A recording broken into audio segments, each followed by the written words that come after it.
Hey, what's up? It's another episode of Film Streak. My name is Rob. I'm here to talk about some new movies. These are movies that are new to me, not necessarily new releases, but they're movies that I've either ignored or kind of overlooked. And I just needed to get around to seeing them, trying to get the numbers on the watch list to go down.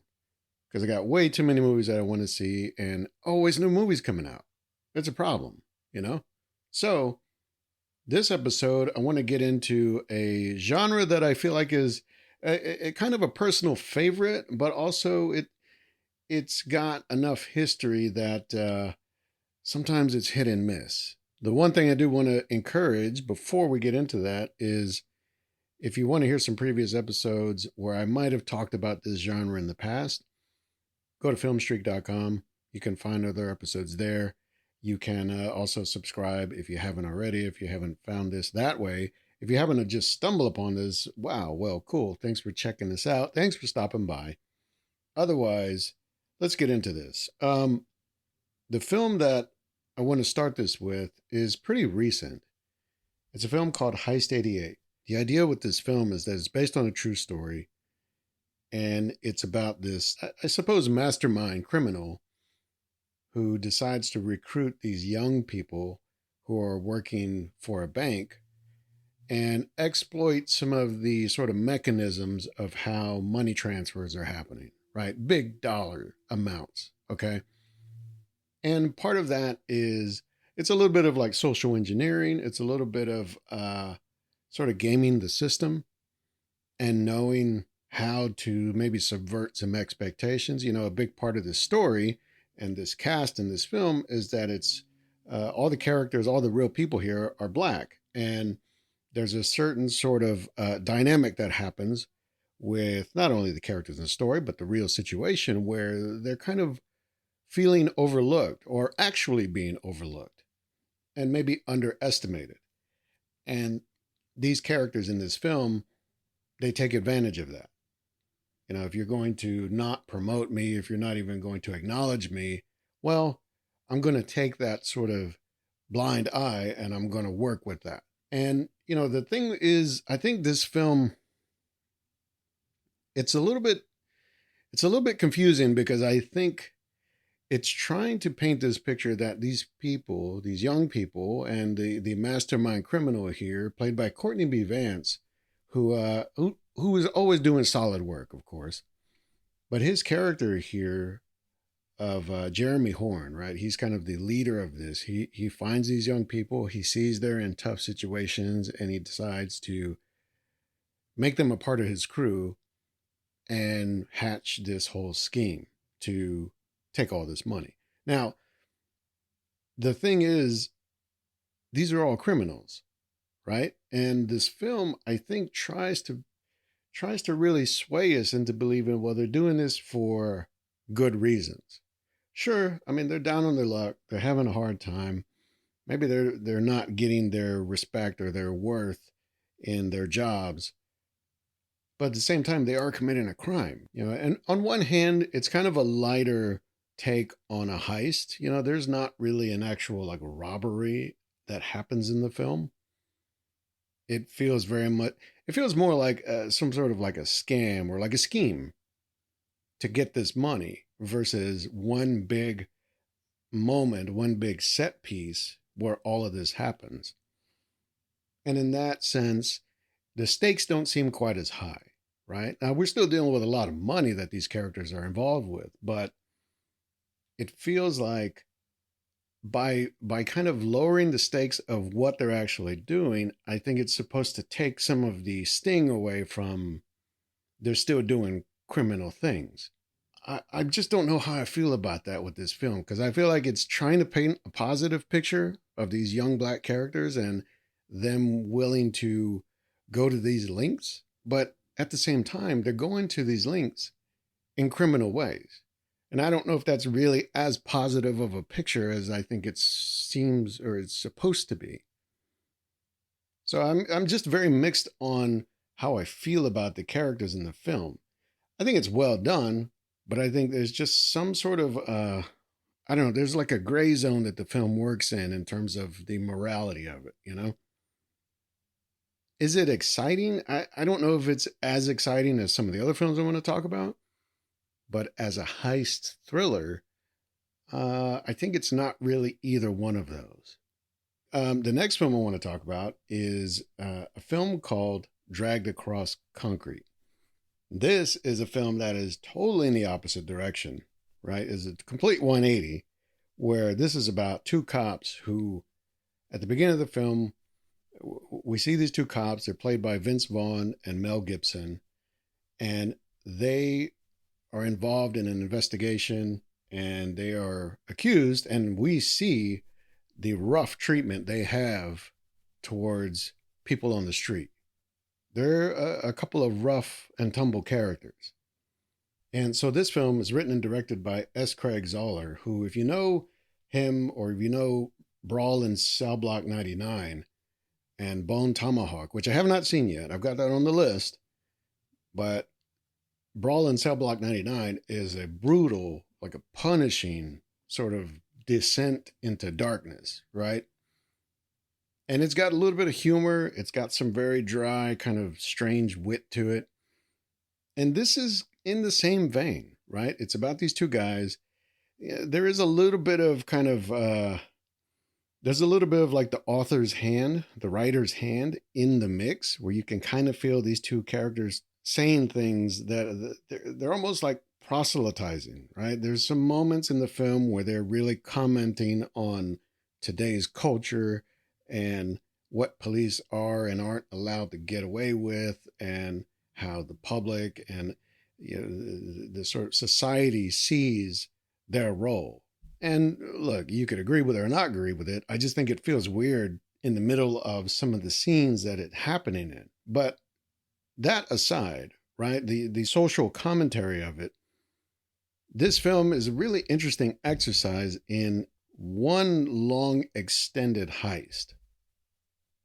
Because we have these two characters who they're suspended, so they're kind of they're on their own, but yet they know there's something going on with a particular case they're investigating, and so they start to kind of follow the leads on their own, and they end up discovering there's this kind of a heist that is about to go down. So they track it, right? They are following it. They're trying to understand who's involved, what the take is, and how this is all going to go down. And they actually get to the point where they actually see it. And we as the audience kind of switch sides and we go along with the criminals for a little while, and we see kind of what they're doing. And it's brutal, it's violent, and it's terrifying in some moments. And we see these two characters when we snap back to them and we watch their perspective of not only have they kind of stumbled upon this big heist that is happening, but now they're going to get a piece of it. And so their whole role then becomes, well, let's figure out how we do that. And that whole part of the film really plays out for like a couple of hours. It feels like it. This is like a 3-hour film, which is longer than I expected, honestly. But the idea that it really draws this whole thing out with these two characters kind of finding themselves in the situation, then they stumble upon these new details and they stumble upon this crime. Then they actually watch it all go down. And then they kind of take part into their takedown of the criminals. It's a really interesting way to show this all playing out. I mean, it's not quite in real time, but it sort of feels like it. And yet it does have this sort of really dark, dry humor to it. And this really kind of ruthless sort of view of violence and of the cruelty and the heartlessness of criminals. It's not an easy watch. There are some moments where it is pretty tough. But I think it's an interesting way to tell this story. It's a very different kind of narrative pace and structure than I was expecting. You know, some films in this heist genre, they really do kind of lead up to one big heist, and that's the end of the film when it either works or it doesn't work. And that's kind of it. And this leads up to that big heist, but then there's another heist of the heist. And just the way it plays out with these two guys and the dynamic with the criminals, and then when they all kind of clash, it's a very strange dynamic. I've never quite seen a film like this before. So Would I recommend it? I think I would, but just be prepared. Like there are some moments where it's a pretty rough watch, and it's kind of long. It's a slow burn, but it's an interesting ride nonetheless. And the next film I want to talk about here is it's very similar in the sense that it plays out this whole story over the course of a couple of hours, and it really takes us beat by beat, and that is Man on a Ledge. I remember it came out, and I remember seeing like maybe a trailer for it, and then like shortly after, I was like, it was in like Redbox or Netflix or whatever. It just like kind of very quickly went to. It almost seemed like it was like a direct to video release, and so I kind of wondered like maybe this film just wasn't that good. But I like Sam Worthington and I like his versatility as an actor. He's been in everything from Avatar and those films up to Horizon recently, just last year. I was curious, like, how did this work? How did this film come off where he's a possible suicide jumper off of a building in New York, and yet turns out, no, he's actually involved with a crime that is taking place in real time across the street. And his whole thing of standing on this ledge is a diversion to kind of let the crime happen over there while he's over here drawing all the attention, the police, the press, and all that.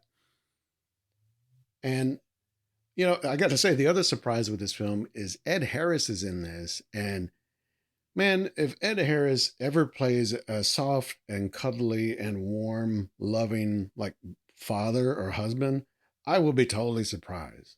I mean, Ed Harris is a real powerhouse, right? And this film, it's him operating to the max. And yet it's not big and loud, but it's still forceful. He's a real presence in this film. And he kind of guides some of the things that happen in very interesting ways. I got to say, there's a supporting cast in the film that does enough of the work because really, Sam Worthington, his character is just hanging off the side of a building for the most part. There is a whole other plot involving the negotiator, the police officer that comes to try and talk him down, and how that ties into what is actually going on with the robbery across the street and all that. Now, that said, like the actual heist itself is kind of a little more traditional. It's like a couple of people, I think it's his brother and his sister-in-law, right? And they are trying to break into a safe. It's like a jewel heist, essentially. And so as you've got that going on, there's this it's kind of a steady build of tension until we get to the moment where the cat's out of the bag, where the police officer, played here by Elizabeth Banks, she kind of realizes, oh, this is what's happening. He's up to something else. It's not just him like wanting to throw himself off the edge. There's something else that's going on. So when you've got the discovery, then the revelation that the brother and his girlfriend, that's Jamie Bell and Genesis Rodriguez, when they're across the street actually pulling off the robbery and you're seeing it all happen, now you've kind of got like three films happening at the same time, in a way. You've got Ed Harris and his whole story. You've got Sam Worthington and his story. And then you've got the robbery happening across the street. And it doesn't really feel confusing. It doesn't feel chaotic. It feels like it all makes sense. Like we're following these three threads all at the same time, and it kind of works. I think stylistically or the sort of tempo of it, it kind of reminds me a little bit of something like Inside Man. It's a little bit of like, what is really going on in this situation? Is the robber the leader of this, or the person that is drawing the attention? Are they really up to what they say they're up to, or is there really something else going on? And it's a kind of a line that runs throughout the entire film until it all starts to, in a sense, starts to come apart and starts to unravel, and then it's all like improvise, right? Let's figure it out. We got to get away with this somehow. So that was a really interesting exercise in telling a couple of different or a few different stories all at once, and keeping the momentum, keeping the tempo going. It doesn't really drag.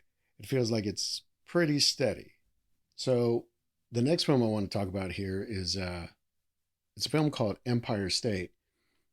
And this is from a little bit later. This is from 2013, and this is a film that if you look at like the cover art or the poster or whatever, it's like Dwayne Johnson, right front and center, and it kind of feels like it's a film about him.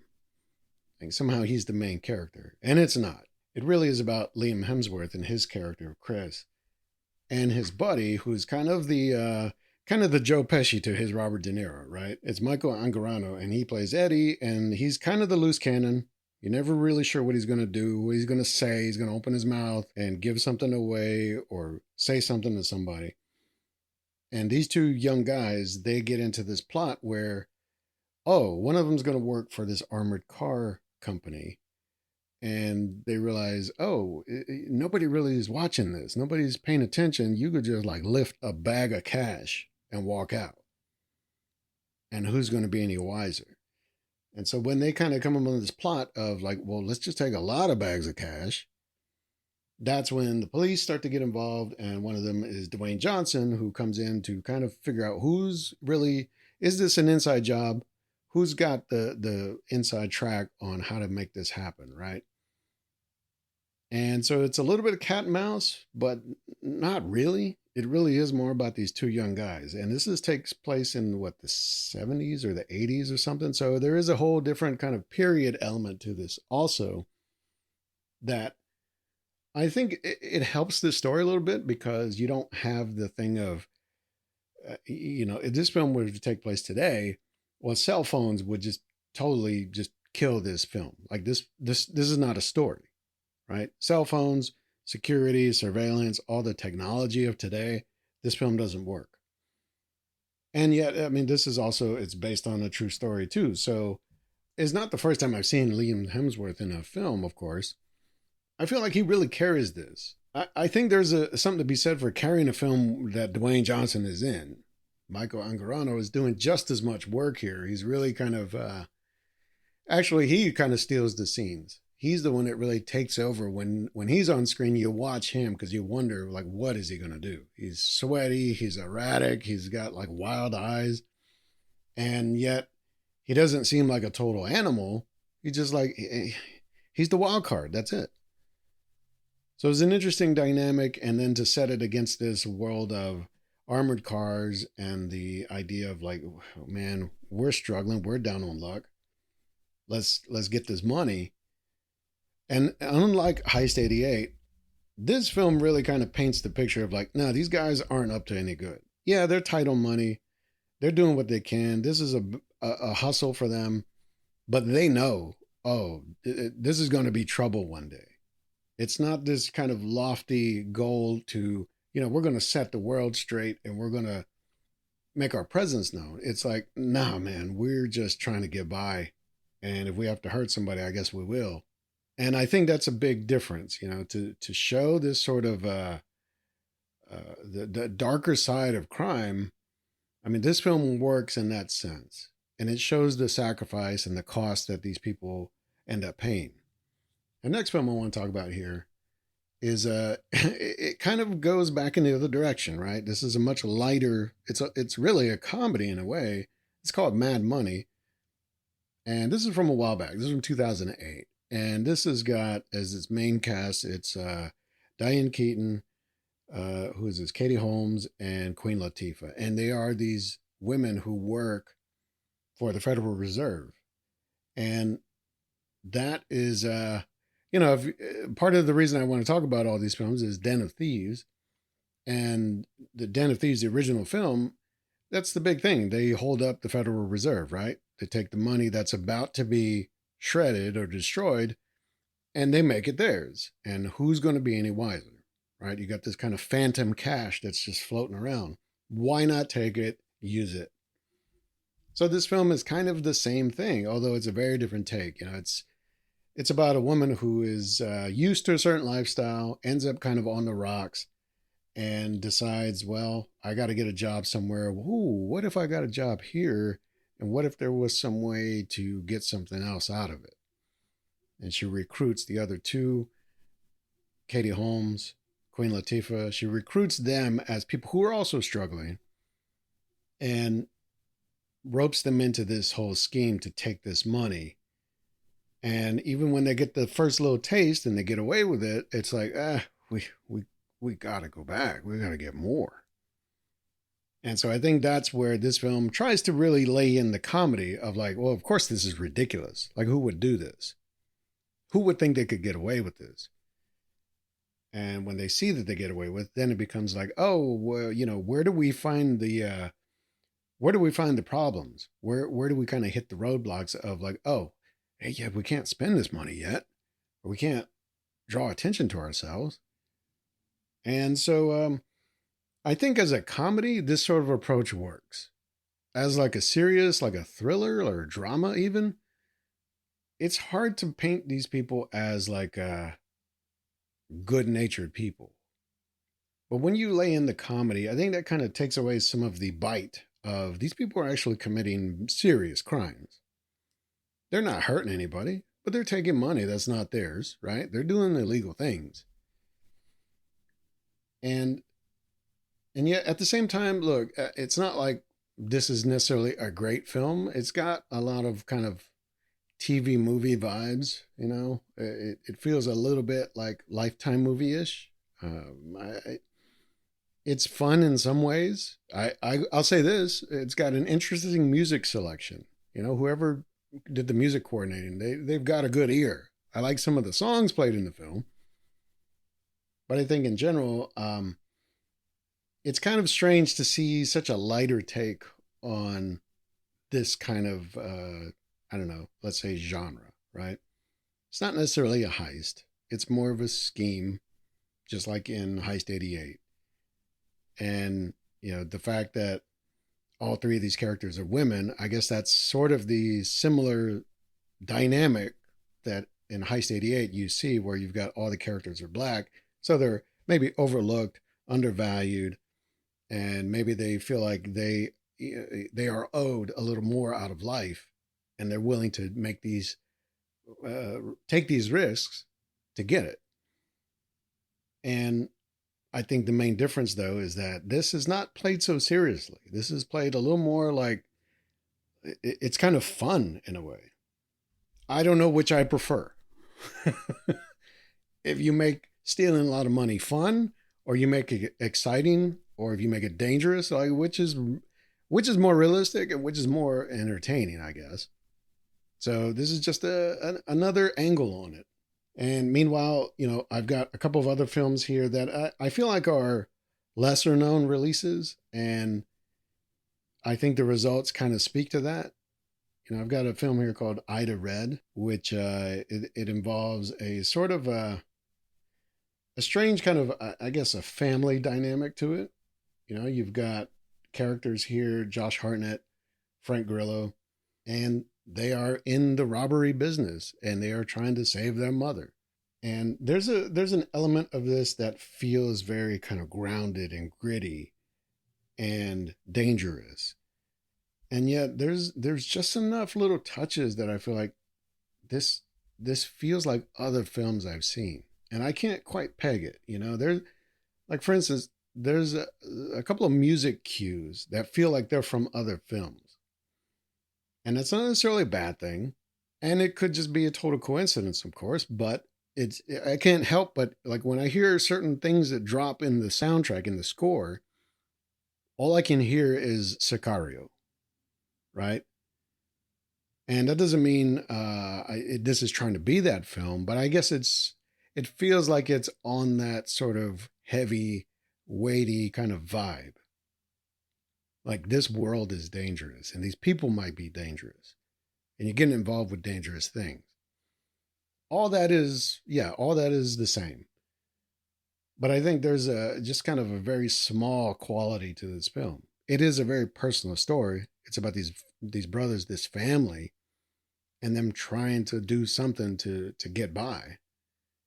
And yet when they kind of tap into this bigger world with these crimes, that's where you see, oh, okay, well, this is bigger than maybe they were ready for.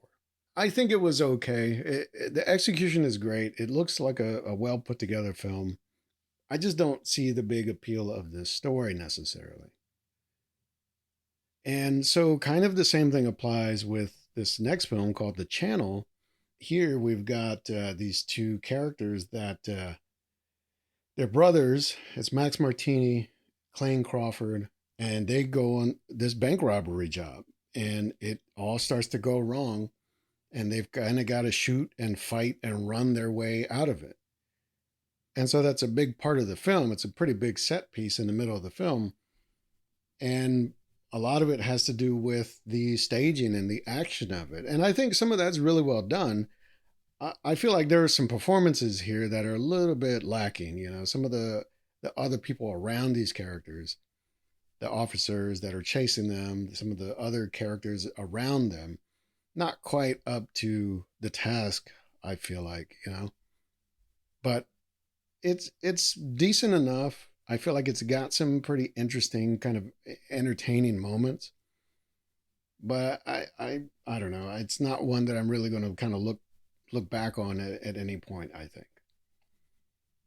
And so the last one I want to talk about here is, of course, what I've been leading up to. It's the film that I was really excited for coming into February, and that is Den of Thieves, Pantera. Now, I don't remember if I've ever talked about Den of Thieves on this in a previous episode, because I know I watched that years ago before I started this, but Den of Thieves has kind of become a really quiet, sneaky sort of update to Heat in my book. And it's not the same quality, I think. Heat is like an all-time classic. For me, it's one of those that is way up there on my list. But Den of Thieves is doing different things and it's doing new things. And it's kind of got a different dynamic with the characters. And so Pantera, of course, it just takes those same things and pushes them forward. You know, in the original film, in the first film, you've got the whole reveal at the end of like, oh, the good guy is the good guy, but the bad guy isn't the bad guy. There's another bad guy who looks like maybe the good guy, right? It's a whole little kind of what do you call it? Like a shell game that's happening there. This one, it kind of does the same thing, but in reverse. You know, the good guy turns into the bad guy, but well, things aren't quite what you expect or what you see. And I think the idea of also taking everything overseas to France, to Europe, that really changes the dynamic. And it honestly just opens the world up. I mean, this whole idea of Donnie and his scheme in Los Angeles with the armored trucks, that was small potatoes. He's going for big time. And Big Nick, Gerard Butler, on his trail, well, he sees that. He sees that move up and he's like, I think I need a piece of that because my life is falling apart more than it was in the first film. And so you've got a really interesting kind of development of their relationship as two different characters, right? As characters on the opposite sides of the line. You know, you've got a couple of scenes, and there's one scene in particular where we actually learn more about these two characters than we ever did in the first film. We learn about their backstory and kind of what motivates them and why they are on the side of the law that they're on. And so I thought that was a really interesting kind of way to do this. And so the one other thing I'll say is that, you know, for Den of Thieves to take this all to the next level, I mean, it's one thing to say like, oh, this is a sequel that was kind of picked up by another director or has other cast in it. But no, this really feels true to the vision of the first film. And part of me thinks like this was always part of the plan, you know, to not necessarily have a franchise, but to have a fuller, richer story for these characters. And so here we get to actually see it play out. And I'm a fan of that. So look, do I consider this film as good as the first film?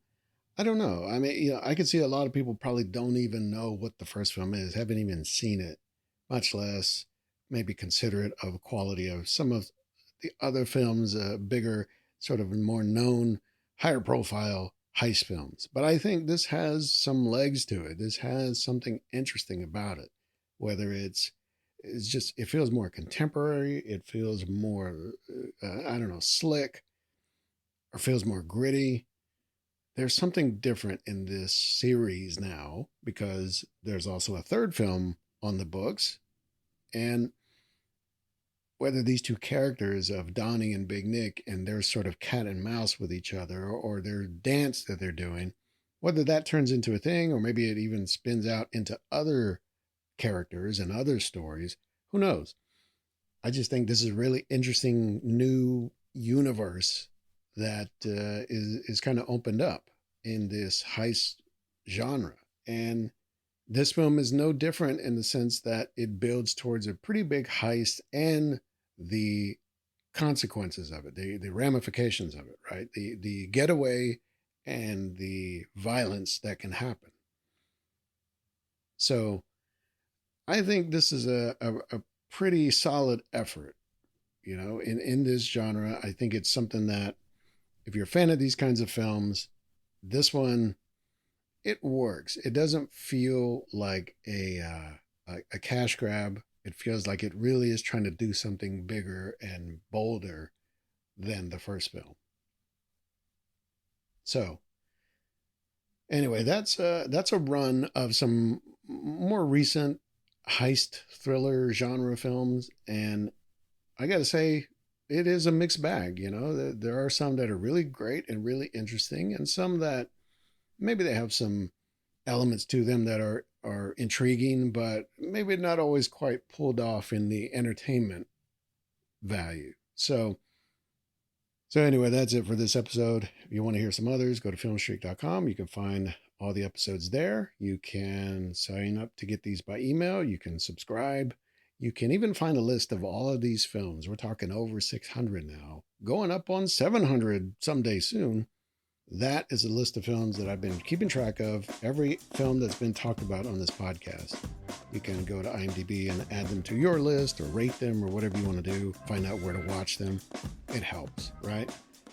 Anyway, that's it for me. I'm out of here. In the meantime, you go do something cool, do something fun. How about go watch something new?